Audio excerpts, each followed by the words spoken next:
కాకుండా 1:100 ప్రకటించమని చెప్పేది కోరుతున్నారు. నీ ముళ్ళు ఏం పోతుంది, నీ ముళ్ళు ఏం పోతుందని చెప్పి అడుగుతున్నా. ఇవాళ నీ ఇళ్లలో ఇబ్బంది లేకపోవచ్చు, కానీ పిహెచ్డీ చేసి విశ్వవిద్యాలయాల్లో డబుల్ పీజీలు ట్రిపుల్ పీజీలు చేసుకొని ఉద్యోగం వస్తేనే ఇంటికి పోదామని చెప్పి, ఉద్యోగం వస్తేనే పెళ్లి చేసుకుంటా అని చెప్పి, ఉద్యోగం వస్తేనే ముసలి అమ్మ నాన్నకు అన్నం పెట్టాలని చెప్పి ఎదురు చూస్తున్నటువంటి యువకులకి నిరాశ మించే ప్రయత్నం చేయకు. 1:100 తప్పకుండా ప్రకటించమని చెప్పి ఈ వేదికలు డిమాండ్ చేస్తా ఉన్నాను. ఇవాళ మీరు మాత్రమే కాదు, ఎవరైతే పని చేస్తున్నారో ఇప్పటికే వాళ్ళకు కూడా గ్యారంటీలు కూడా పోయింది. దీనివల్ల అయితే లేదు, జీతాలు వస్తలేవు, వాళ్ళు ఆందోళన పడతా ఉన్నారు. ఇవాళ ఆయన అనుకుంటున్నాడు వీళ్ళందరూ ఏం చేస్తారని చెప్పి అనుకుంటున్నారు. ఏం చేస్తారో రేపు నీ కిందికి నీళ్ళ తెలితే బిడ్డ ఇప్పుడు తెలియదు. ఇవాళ నువ్వు బ్రహ్మాండంగా నీ అధికారులు అంటుండొచ్చు, నీ పైసలకు లోపల లొంగిపోయి, నీ డబ్బుకు లొంగిపోయిన ఛానళ్ళు, నీ డబ్బులకు లొంగిపోయిన పేపర్లు, పతాక శీర్షికలలో నీ ఫోటోలు వేసి నీ ఫోటోలు పెట్టి నేను గొప్పగా కీర్తిస్తుండొచ్చు. కానీ మంచైందో చెడైందో లెక్క కడతాను, మా వాళ్ళు లెక్క కడతాను. ప్రతి నిత్యం నువ్వేం చేస్తున్నావో గమనిస్తున్నారు. ఇవాళ ఆనాడు కేసీఆర్ కంటే కూడా ఇవాటి రేవంత్ రెడ్డి హయాంలో పోలీసుల ఎక్సెస్ పెరిగిపోయింది. నేను ఒకటే హెచ్చరిక చేస్తున్నా, ఆనాడు బాసులకు హుజూర్ అని చెప్పి కేసులు పెట్టిన వాళ్ళకు, మట్టిలో వచ్చి ఎక్కపోయి కొట్టిన వాళ్ళకు, ఇష్టం వచ్చిన కొట్టినలకు ఏం గతి పట్టిందో మీకు అర్థమైంది. జైళ్ళల్లో మగ్గుతున్నారు. నీ అబ్బ జాగిరి కాదు, నీ శాశ్వతం కాదు, నీకు రాజరికం కాదు. నువ్వు 100 సంవత్సరాల కోసం నీకు రాజ్యాధికారం ఇవ్వలే, 5 ఏళ్లకు మాత్రమే ఇచ్చినావు. 5 ఏళ్ల తర్వాత మళ్ళీ మా గల్లీకి రావాల్సిందే, దండం పెట్టవలసిందే, మా ఆశీర్వాదం పొందవలసిందే.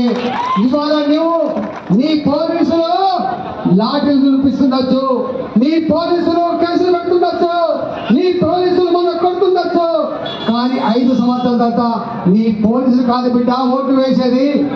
ఈ యువతరమే పట్టుబట్టి జట్టు కట్టి 20 ఓట్లు 50 ఓట్లు వేయించి బొంద పెట్టగలిగే శక్తి ఉంటుంది. కాబట్టి గా పోలీసులు నమ్ముకొని, గా నిరంతృత్వాన్ని నమ్ముకొని, అహంకారాన్ని నమ్ముకొని ఇవాళ నీకు నిజంగా మద్దతు ఇచ్చిన యువతను దూరం చేసుకుంటే నీవు అధోగతి పాలవుతామని చెప్పి ఈ కాంగ్రెస్ ప్రభుత్వాన్ని హెచ్చరిస్తా ఉన్నా. ఇవాళ నేను రోజు నిత్యం నీ మల్కాజిగిరి పార్లమెంట్ సభ్యులు ఎన్నికైన తర్వాత కంటి మీద కొడుకు లేదు. 40 ఏళ్ల క్రితం 50 ఏళ్ల క్రితం రోజు వారిగా కూలీ చేసుకున్న వాళ్ళు, అవుట్ సోర్సింగ్ ఉద్యోగులుగా, కాంట్రాక్ట్ ఉద్యోగులుగా, చిన్న కంపెనీలో పనిచేసుకున్న వాళ్ళు నెలకు 500 రూపాయలు చొప్పున ఇన్స్టాల్మెంట్ కట్టి 5 ఏళ్ల కాలంలో 30 రూపాయలు కట్టి 100 గజాలు 120 గజాలు ఇల్లు కొనుక్కొని ఇల్లు కట్టుకుంటే ఇవాళ పురంబోకు భూమి అంటాడు వాడు, ఇవాళ వక్ భూమి అంటాడు వాడు, ఇది గవర్నమెంట్ ల్యాండ్ అంటాడు వాడు, ఈ చెరువు శిఖం అంటాడు వాడు. అదే మరో రిజిస్ట్రేషన్ చేసిండు, అదే రిజిస్టర్ ఆఫీస్ కాగితాలు ఇచ్చింది, అదే రెవెన్యూ అధికారులు కరెక్ట్ అని చెప్పిండు, అదే మున్సిపాలిటీ పర్మిషన్ ఇచ్చిండు, అదే బ్యాంకు రుణం ఇచ్చింది. కానీ 35 సంవత్సరాల తర్వాత ఇవాళ పోయి పోలీసులను పెట్టుకొని పాకిస్తాన్ భారత్ బార్డర్లలో ఏ విధంగా అయితే ఇలా భయప్రాంతాలు గురి చేస్తారో ఆ పద్ధతిలో ఇలా పేదల ఇళ్లను కూల్చే ప్రయత్నం చేస్తున్నారు. ఆనాడు ఏం చెప్పిండు, డబుల్ బెడ్రూమ్ల పేరు చెప్పి కేసీఆర్ మోసం చేసిండు. నా ప్రభుత్వం వస్తే ప్రతి పేదవాడికి ఇంటి జాగా ఇస్తా, ప్రతి పేదవాడికి ఇల్లు కట్టిస్తా అని చెప్పినటువంటి రేవంత్ రెడ్డి ఇప్పటికే నా ప్రాంతంలో 3 దిక్కుల ఇల్లు కూల్చేసిండు. 3 దిక్కుల మొత్తం శ్మశాన వాడిగా తయారు చేసే పరిస్థితి చూస్తా ఉన్నాం. ఈ వేదిక నుంచి హెచ్చరిస్తా ఉన్నా, పై నుంచి ప్రెషర్ వస్తుందని చెప్పి భావించే బానిసలారా, చట్టానికి కట్టుబడి పనిచేస్తున్నారా, నీ ఇష్టానికి లోబడి పనిచేస్తున్నావా తెలుసుకో. కష్టం నీవు కనుక చట్టాన్ని లోబడి పనిచేస్తే ప్రజలు హర్షిస్తారు. పై బాసుల ఆదేశాల మేరకు నువ్వు కనుక పనిచేస్తే కటకటాల పాలు తప్పదని చెప్పి హెచ్చరిస్తా ఉన్నా. ఇవాళ మీ అందరికీ కూడా బీజేవైఎం ఆధ్వర్యంలో రాష్ట్రంలో ఉన్న 35 లక్షల నిరుద్యోగ యువత కోసం ఏ సంఘీభావం కోసం అయితే ఈ ధర్నా పెట్టిందో ఏ సంఘీభావం కోసం అయితే దెబ్బలు తింటా ఉన్నారో, ఏ సంఘీభావం కోసం అయితే కదా జైలు పాలవుతున్నారో, ఈ పోరాటానికి భారతీయ జనతా పార్టీ సంపూర్ణంగా మద్దతు ఇస్తుంది, మీ వెంట ఉంటుందని చెప్పి ఈ సందర్భంగా తెలియజేస్తూ, పోరాడితే పోయేదేమి లేదని చెప్పి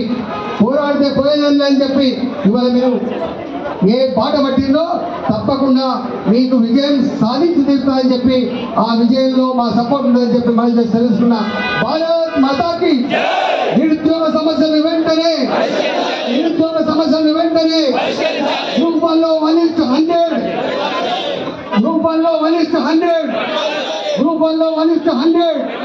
గ్రూప్ 2 పోస్టులు,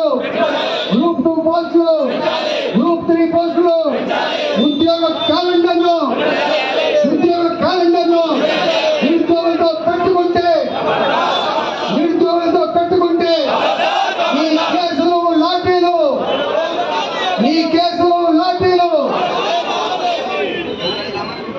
అదేవిధంగా ఈ యొక్క కార్యక్రమాన్ని